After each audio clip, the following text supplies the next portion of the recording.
17 or 16 and 17.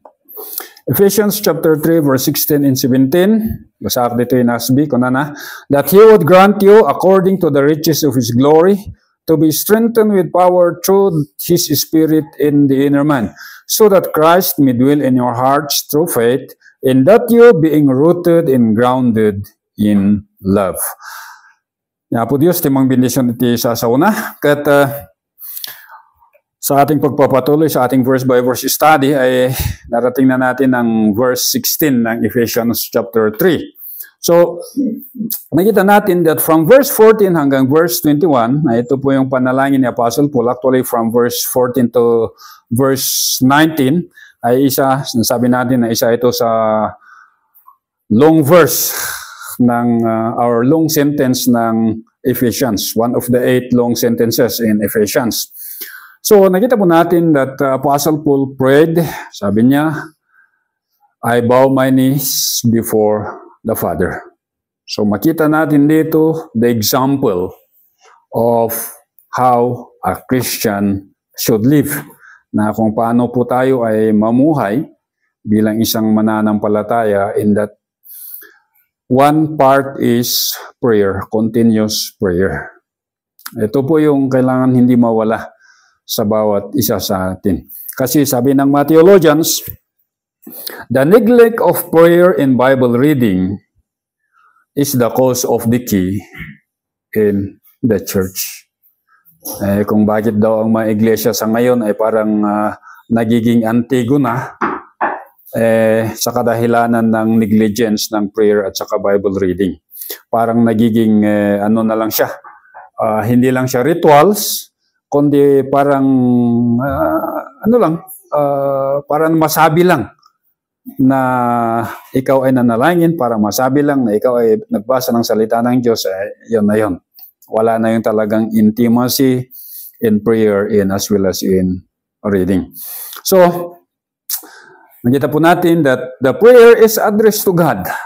Hindi po naka-address sa ibang tao. It was directly addressed to God. Kasi sino ba kasi ang Diyos na ito? Sabi po dito, sa Kanya nanggaling ng pangalan ng Kanyang pamilya, sa langit man yan o sa lupa na ito. So I do not know that name, but that name is always related to our Lord Jesus Christ. Kaya sabi natin sa baptism, anong sabi doon? Baptizing them in the name of the Father, the Son, and the Holy Spirit. So yung identity po natin, we are identified with the triune Godhead. Na ang buhay mo or yung pangalan mo sa mundong ibabaw na ito ay dala-dala po natin yung pangalan ng Ama natin sa langit. So, from verse 16, dito po mag-umpisa na makita natin kung ano yung panalangin, what is the content of the prayer of the Apostle Paul. Ano ba yung content niya? So sabi dito that He would grant you according to the riches of His glory to be strengthened with power through His Spirit in the inner man. So, nasabi natin last Sunday that the prayer of Apostle Paul was composed of 3 hyena clause or hyena purpose clause. Ito po, nasa verse 16 yung isa, that He would grant you. Yung pangalawa na purpose clause is sa verse 18, that you may be able to comprehend or you may be able.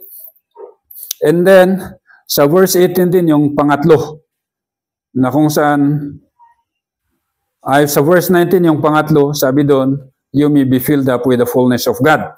So una, tingnan natin ano ba yung unang purpose clause or yung purpose ng panalangin ni Apostle Paul, that He would grant you, na ipagkaloob sa inyo. Ito yung una yung unang content. Ipagkaloob sa mga mananampalataya ang dalawang bagay. Ano itong dalawang bagay? To be strengthened with power through His Spirit in the inner man. At pangalawa, that Christ may dwell in your hearts by means of faith. So, dito, makita natin that yung prayer, sabi po, nawa ay ipagkaloob ng ating Ama sa inyo. Grant is actually yung word na didomai, ibig sabihin to supply us a favor or to give us a favor. Pabor po ito na ibibigay ng ating Diyos.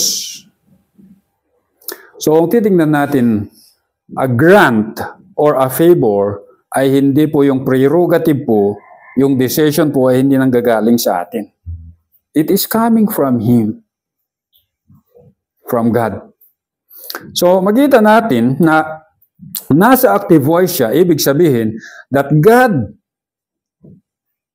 is giving out of His prerogative. Kung ano yung kanyang ginusto, ano yung kanyang kalooban, ay yung kanyang ibibigay sa atin. Not according to our merits. Hindi po sa merito natin magbibigay ang Diyos eh. Kasi kung magbibigay lang ang Diyos na naayon sa ating merito, anong sabi sa kasulatan? For the wages of sin is death. Patay po yung ibibigay niya sa atin, kamatayan. Pero dito, sabi na, He would grant you according to the riches of His glory. So kung magbibigay ang Diyos, ay hindi lang po barya-barya. Sabi nga. But, sabi po dito, ay kung magbibigay ang Diyos, ay naaayon po to the riches of His glory. I do not know how rich is the Lord. Hindi ko po alam kung gaano kayaman ang Diyos. Pero sabi po dito, magbibigay lang ang Diyos na naaayon sa kayamanan ng kanyang gloria. So, the word, the riches of His glory, emphasizes the unceasing availability of God's abundant and inexhaustible resources and power for Christians. Di po natin alam kung ano yung sukat ng kayamanan ng gloria ng Diyos. I do not know.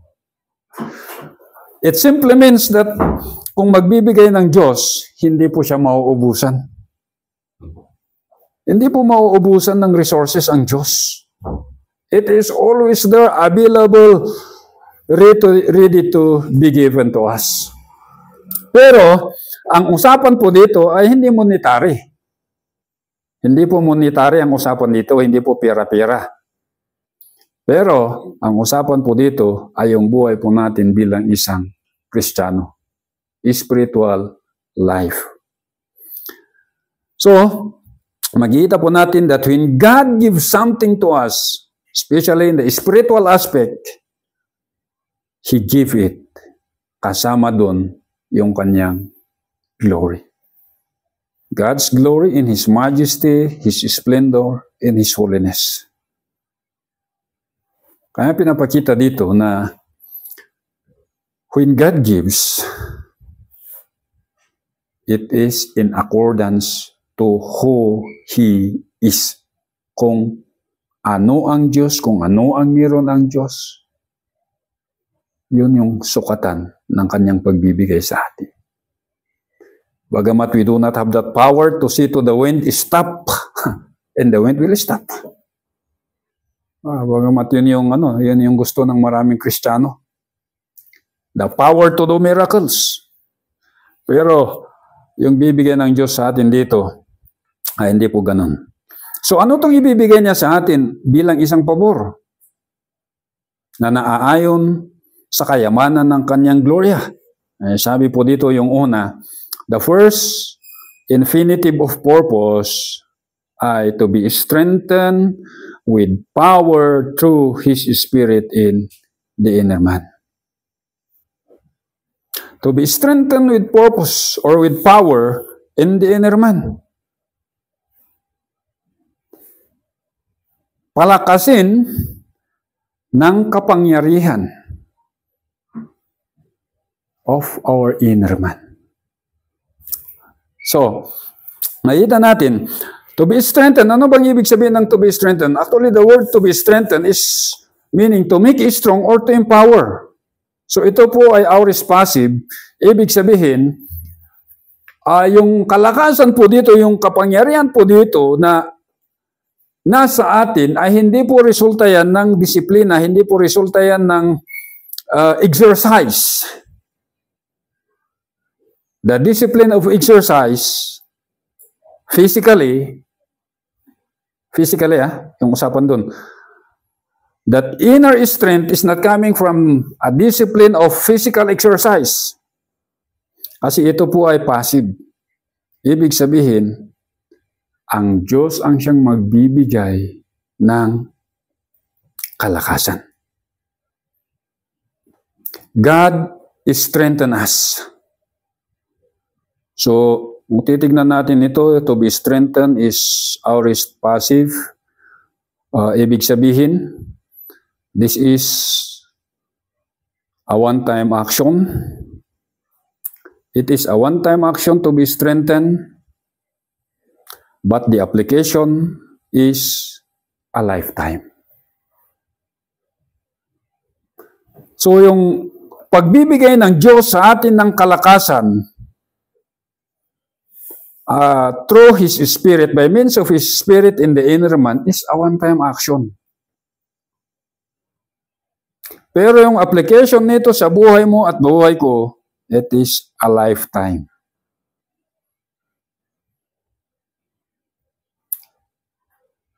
So makita po natin dito that ito ay pinapakita that our strength is not coming from us. It is totally dependent on the Holy Spirit that is dwelling in us. When God gives His Holy Spirit, when we are sealed with the Holy Spirit, He strengthens us. Maalala niyo yung mga apostles? Anong sabi ng ating Panginoon sa kanila?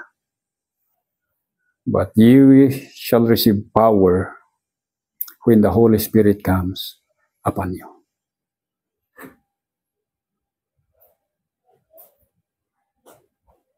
So, yung panalangin na ito ay pinapakita na ang isang mananampalataya ay mapapalakas lang tayo when the Holy Spirit resides in us. Actually, kung titignan natin ito, sabi dito, you will be strengthened in the inner man. So, inner man, it is synonymous. The word inner man is synonymous to the heart. Na ibig sabihin, the seat of emotion, intellect, and will. Sabi po, this is the focal point in man's being that continually needs the transformative, strengthening, and empowering works of the Holy Spirit. So, we will be strengthened in the inner man. Bakit kailangan nating ma-strengthen in the inner man? Kasi yun po yung katotohanan. We need to be strengthened in the inner man in order for us to be victorious in this world. Kung wala pong kakayahan sa ating puso, wala po yung kakayahan ng Diyos, wala po yung kalakasan na bibigay ng Diyos, we cannot fight the temptations that come. So He strengthened us in the inner man. Kaya sabi ni Apostle Paul sa 2 Corinthians 4:16, sabi po doon, therefore we do not lose heart, but though our outer man is decaying, yet our inner man is being renewed day by day.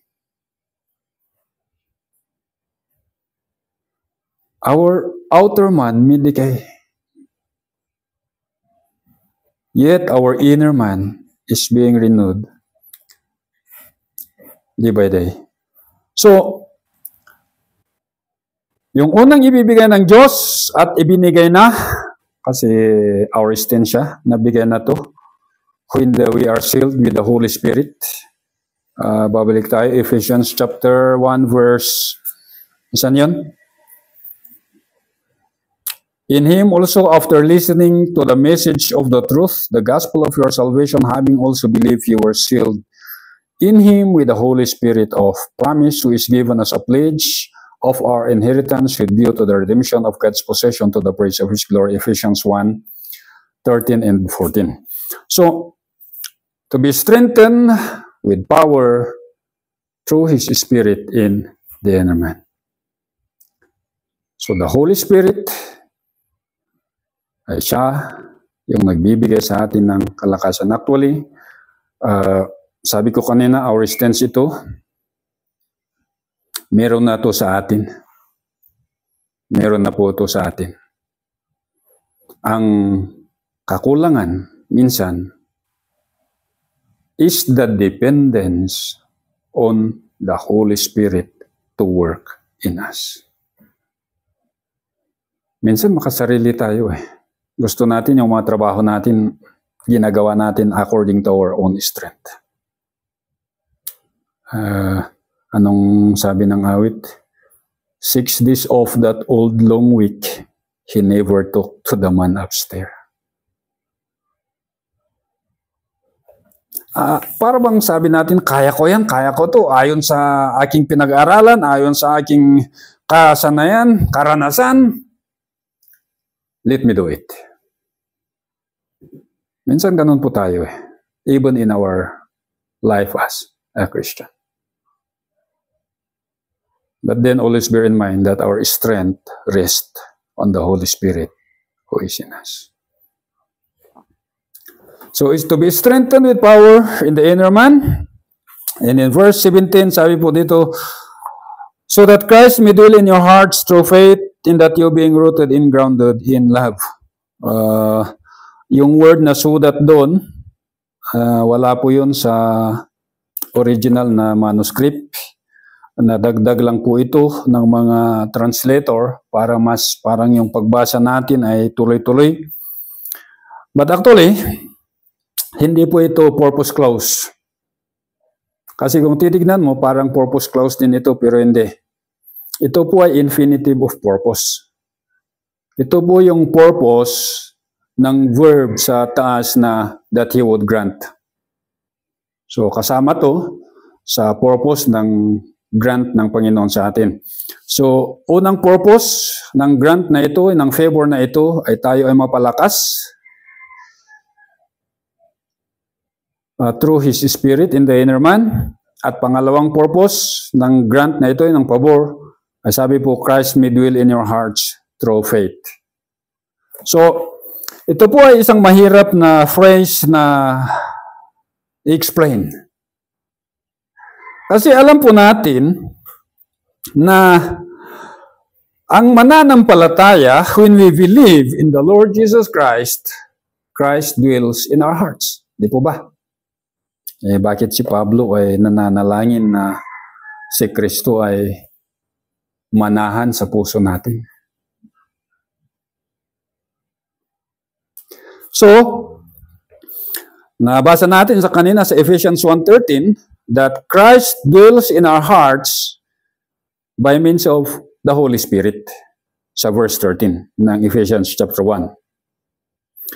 So, to say that Christ did not totally permit every part of a Christian, that is a blatant diminishing of the sovereignty and lordship of Christ. Na kung sasabihin pa natin na, ay, mayroong pang part ng buhay ko na hindi pa okupado ni Kristo. Kasi mali po yun eh. For when Christ dwells in us, He dwells in us all and all. Kaya yun yung sabi sa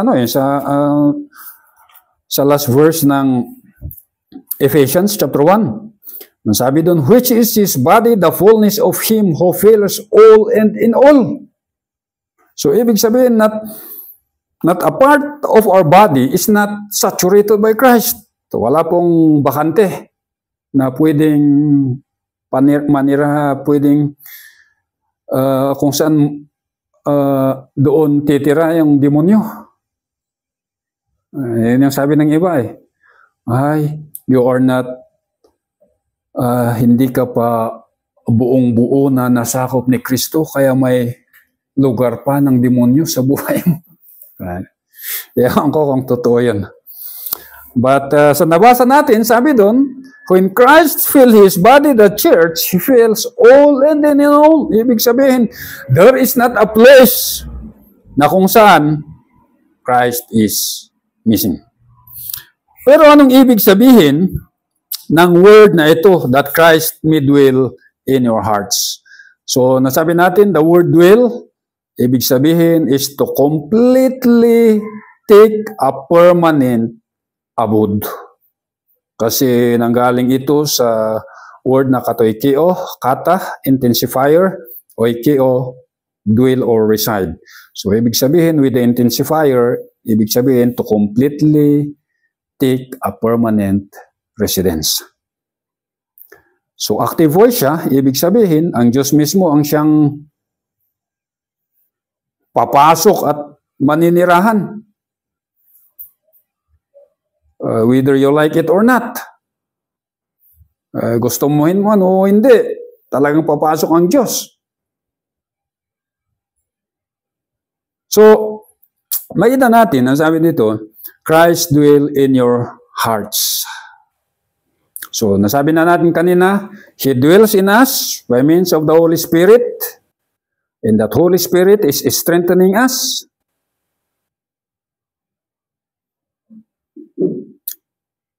Bagamat our extension, pero yung resulta nun talagang tuloy-tuloy na the Holy Spirit is strengthening us. The application is a lifetime. At pati din ito, yung dwell is our stance. Ibig sabihin, one time siya. Passive voice. Ano ba to? Our active. Ibig sabihin, ang Diyos ang siyang gumagawa ng action.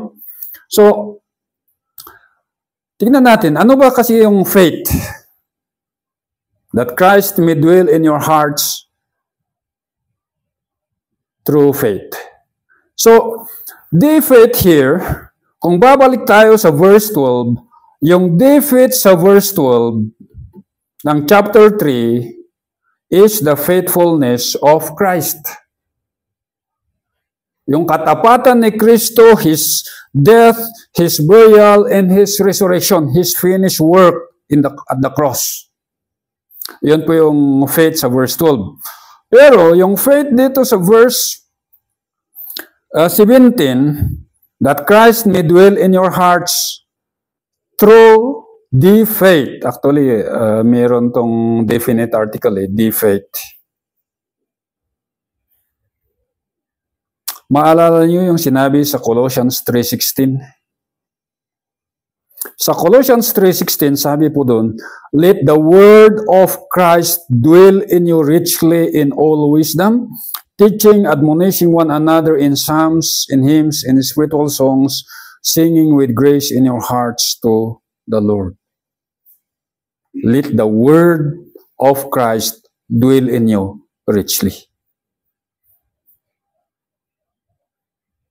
Sabi po dito na yung salita ni Kristo ay manahan sa inyo. So, yung word na the faith sa verse 17 refers to the doctrine, to the apostles' doctrine. Na kung saan sinasabi dito, the prayer of the apostle Paul says that need this doctrine, the doctrine regarding the Lord Jesus Christ, dwells in your heart.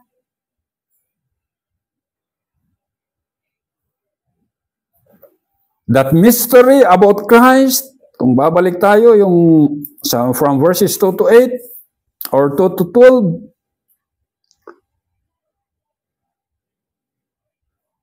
so yun po yung sinasabi dito, that Christ may dwell in your hearts through faith. So Christ is not only dwelling in our hearts by means of the Holy Spirit, but Christ is also dwelling in our hearts by means of the Word, the doctrine. Kailangan po yun.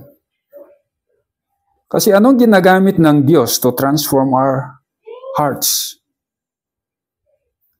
ang ginagamit po ng Diyos to transform our heart is the Holy Spirit applying the words in our hearts, transforming us in the inward para sa outward ay ma-manifest. So, dito ay pinapakita that Christ dwell in our hearts through faith. Ay pinapakita nito yung kahalagahan, the importance of the doctrine sa buhay ng isang Kristiyano. That the doctrine of Christ permeates our emotion, that the doctrine of Christ permeates our intellect, that the doctrine of Christ permeates our decision-making, the will. Para doon, sa buhay natin bilang isang mananampalataya, in the midst of spiritual warfare, tribulation, persecutions, sufferings, and temptations, ay mananalo po tayo. So, yun po yung unang purpose ng prayer ni Apostle Paul. That the Holy Spirit will strengthen our hearts in that the Word of Christ permeates our hearts. Tsaka niya tinuloy, in that you, being rooted and grounded in love. In that you, being rooted and grounded in love. Ewan ko pa kung bakit niya dinagdag ito. Pero siguro yung kasagutan sa mga susunod na verses. So, yung word na having been rooted and having been grounded, ay ito po ay isang metaphor regarding a firm foundation and sturdy growth. Kasi sabi sa 1 Corinthians 3 verse 9, sabi po doon, for we are God's fellow workers, you are God's field, God's building. Na isinalantulad ang isang Kristiyano sa isang field or isang farm at saka isang building.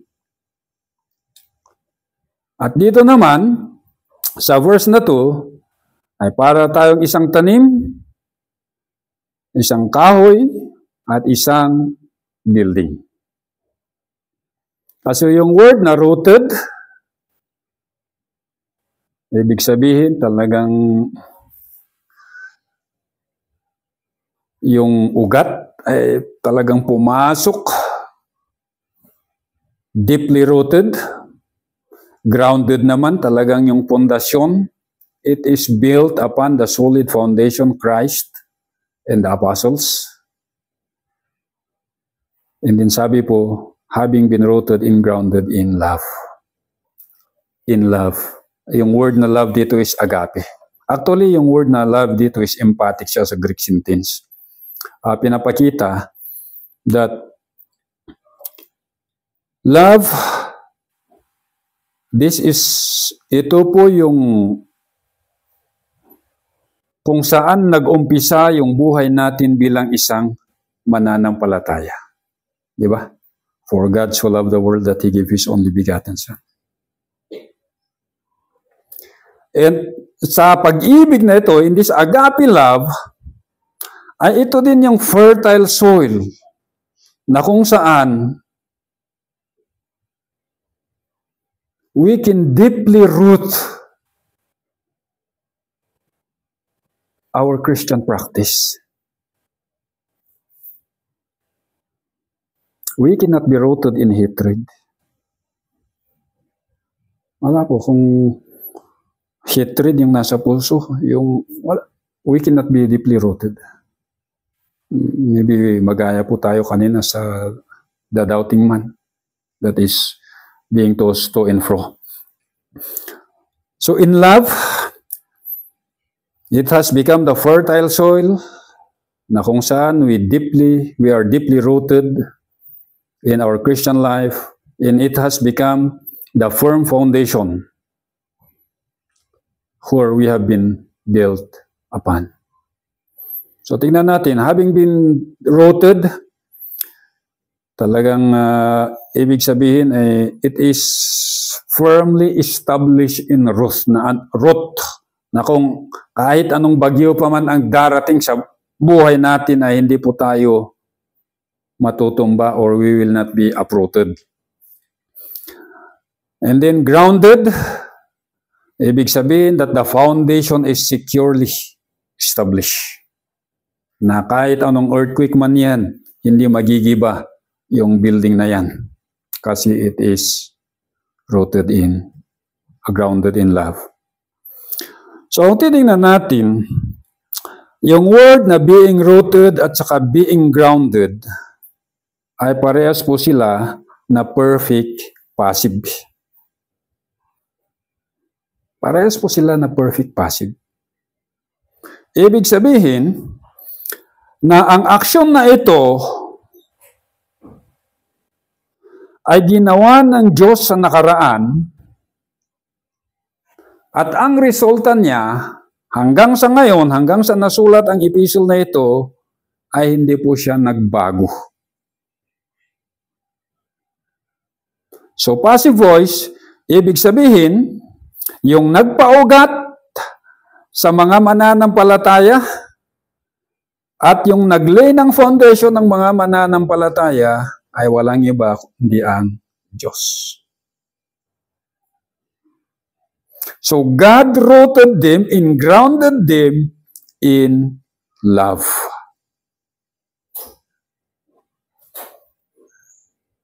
So wala pong mananampalataya na magsabi na wala siyang pag-ibig. Kasi we are grounded and we are rooted in love.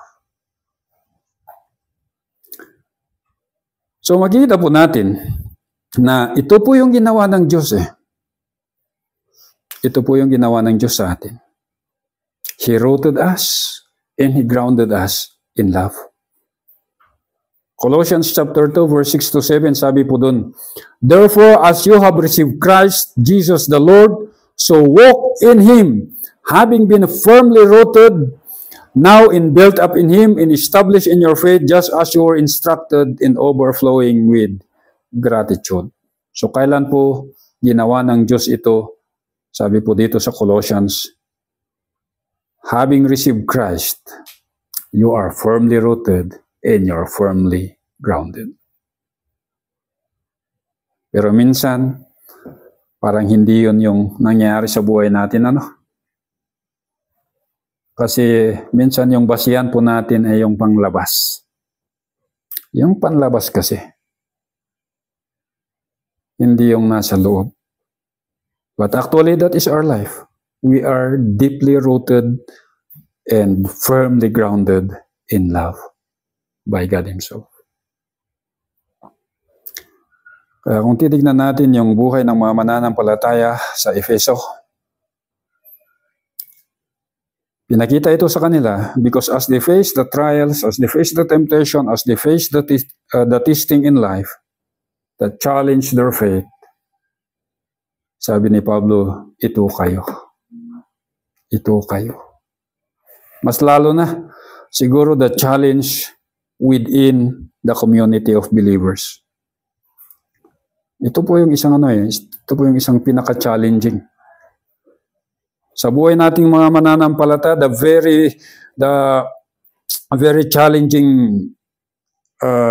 part is dealing with fellow believers. Yes, dealing with fellow believers. That is one of the very challenging part of our life as a Christian. Kaya nga naglipa na yung mga post regarding bakit sila umalis sa church. Ano ang dahilan? Hindi ang Diyos ang dahilan. Anong dahilan? Yung kapwa nila mananampalataya kaya sila umalis sa church.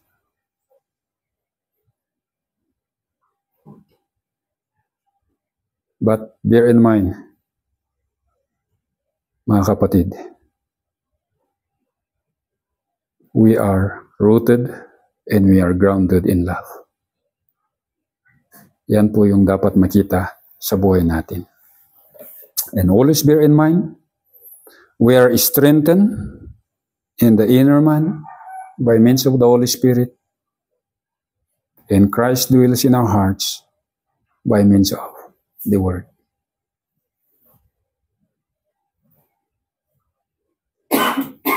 So that is our life as a Christian. But actually, sabi nga kanina, this is part of the prayer of the Apostle Paul for the believers. And nawa, sa buhay po natin ay makita ang mga ito, may sa buhay natin. Kasi nga, kung titignan natin ito, actually, these are all a finished transaction.